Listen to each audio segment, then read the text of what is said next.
Once again, a K-pop idol is subjected to racism abroad.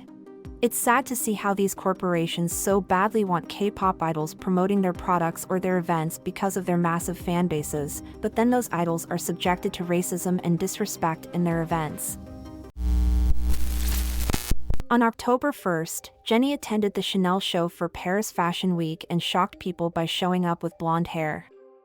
Another guest at the show was actress Margaret Qualley. She is an American actress and daughter of actress Andie MacDowell. And at one point, when she met Jennie, the actress touched her wig and asked if it was real. When the video was posted, netizens immediately found the comment towards Jennie racist, alluding to the fact that because it was blonde and Jennie is Asian, the American actress felt the need to touch it and ask if it was real, rather than just complimenting Jennie. I'm crying, so white people just be doing this to everybody. And fandoms thinking this is funny when this is racism, touching people's hair. White people entitlement need to called out. Also, Korean fandoms, please educate yourself on things because you are making fun of your fave being disrespected by white people. When the clip was posted on the forum Thiku, Korean fans also felt that the comments towards Jennie about her hair were ignorant and racist. Many also touched upon how the actress in another clip seemingly avoided Jennie's kiss, but seemed close enough to touch her hair and ask personal questions. Korean netizens weren't afraid to show their anger. Would you ask a white person with black hair if it's their real hair? How is asking an Asian person with blonde hair if it's real not considered racism? Not even surprised, haha. Jennie is overwhelmingly popular and well-known, so why act like that? Wow, I'm really disappointed. Such an attitude. They're being so rude, lol. It's super annoying. Touching someone's hair is rude. Even if you're close, you don't do that. So uncivilized. Rude and ignorant. Creepy. That's how people who are racist act. Ugh, this is ridiculous. I'm not even a Jennie fan, but her attitude is appalling. TSK, her true character is showing. Who does she think she is, touching someone's hair? Whether it's a wig or not, what gives her the right, lol. I hope all her future projects fail. Sadly, there have been many incidents like that. On May 25, 2024, Girls' Generation member Yoona attended the 77th Cannes Film Festival in Paris. Unfortunately, the headlines were not about her jaw-droppingly gorgeous look but rather about a bodyguard's behavior towards her. One of the event's bodyguards was spotted dragging Yoona away from the red carpet and stopping her from taking more pictures. Soon, eagle-eyed fans found out that Yoona wasn't the only one who had faced such discrimination. Other women of color, including Kelly Rowland and Maciel Tavares, had suffered the same rude treatment. Kelly Rowland spoke out on this. There were other women that attended that carpet who did not quite look like me, and they didn't get scolded or pushed off or told to get off.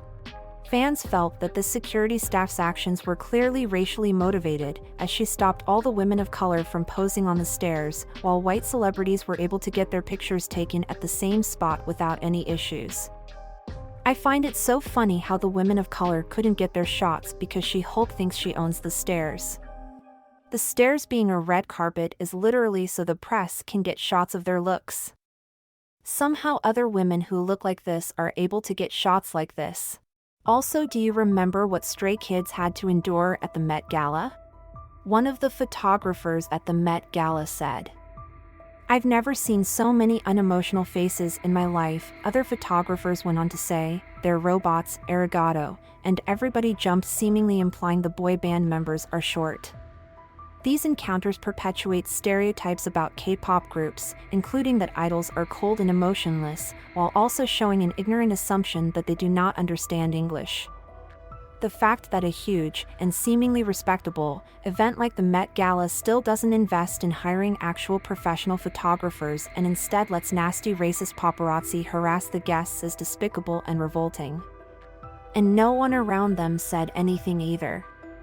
Not only do idols encounter racism at events, but magazines also openly display racism in their articles about K-pop idols. What's even more shocking is that those K-pop idols who faced such disrespect also participated in interviews and photo shoots for these magazines. On March 15, 2023, GQ magazine featured TXT. Before reaching the magazine's feature on TXT, the caption of the tweet and article gained attention for incorrectly claiming that HYBE created TXT to be the next BTS. Jin and Jimin once addressed the idea of a next BTS, explaining that they wanted their juniors to gain bigger success if they explore their own way.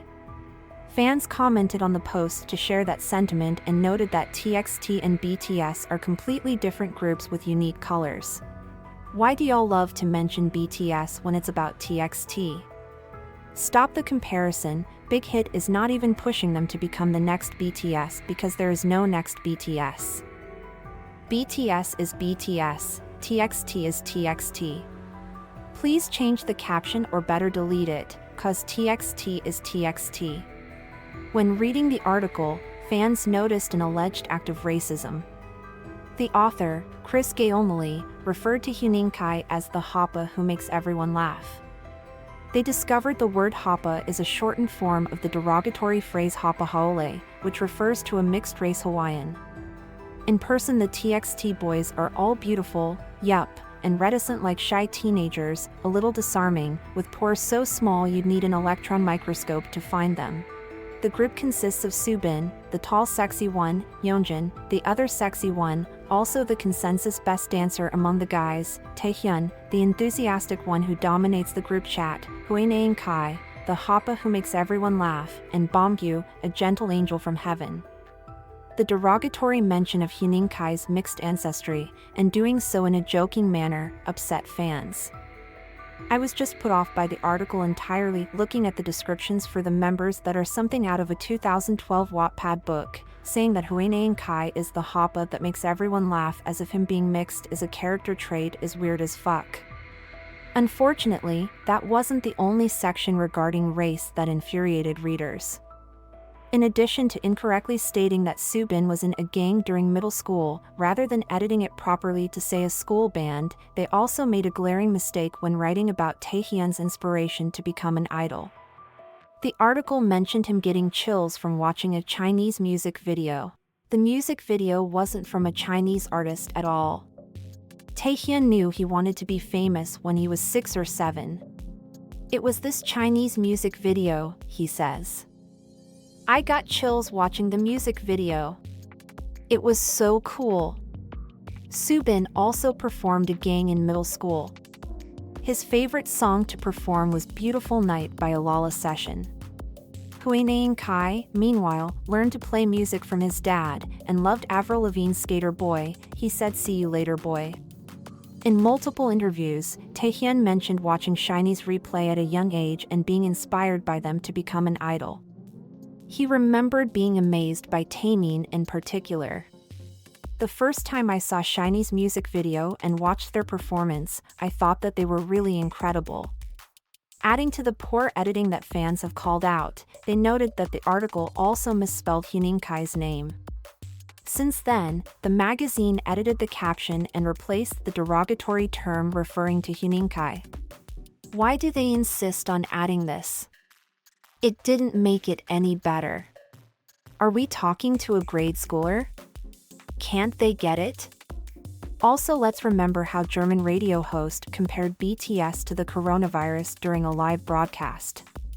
During his show on Bayern 3, Mr. Matashik played the group's cover of Coldplay's Fix You on his show, calling it blasphemy. For this you will be vacationing in North Korea for the next 20 years, he added.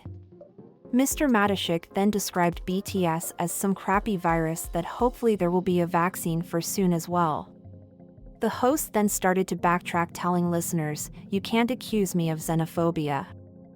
I have a car from South Korea. I have the coolest car ever." Then the station issued a statement, saying, "It is the character of this show and also of the presenter to express his opinion clearly, openly and unvarnished." It added that he overshot the mark in his choice of words and he did not intend to hurt the feelings of the BTS fans. But many on social media responded by sharing the quote, "Racism is not an opinion" in English, German, and Korean. It's gross that these people can't even understand what they did wrong. Lee Byung-hun shared how mistreated he was in Hollywood. Lee Byung-hun launched his Western acting career in 2009 with the film G.I. Joe, The Rise of Cobra. He also appeared in the 2013 film Red 2 and the 2015 film Terminator Genesis. His performances in these movies impressed people all around the globe, and he even got to leave his handprints on the iconic Hollywood Walk of Fame. Although he wowed everyone with his acting skills, Lee Byung-hun faced discrimination from his own colleagues. He once told Dalian that some of the people he worked with in Hollywood ignored his attempts to introduce himself and wouldn't even make eye contact with him. He also revealed that some of them didn't bother to shake his hand until they finished filming. The discrimination he faced on set angered Lee Byung-hun. He said, "I wasn't just sad, rather I felt the urge to cry. I was so angry." Lee Byung-hun unfortunately faced discrimination while away from his film sets, too. Workers at a coffee shop once asked him if he was a movie star, and he thought they recognized him.